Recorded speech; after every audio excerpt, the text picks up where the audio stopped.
আজকে কি রান্না করেছি দেখো, আলু ভাজা। এখন ওল সেদ্ধটা মাখাতে পারিনি।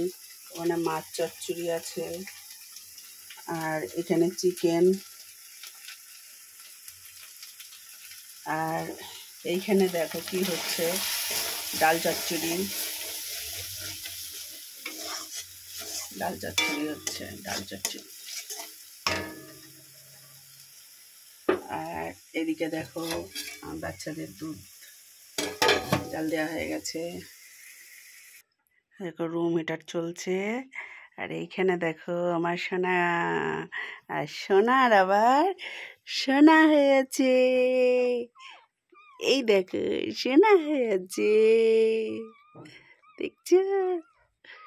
তোমরা দেখো আমার সোনা হয়েছে, আমার দিদি এটা। তো তোমরা দেখতে থাকো, সবাই ভালো থেকো।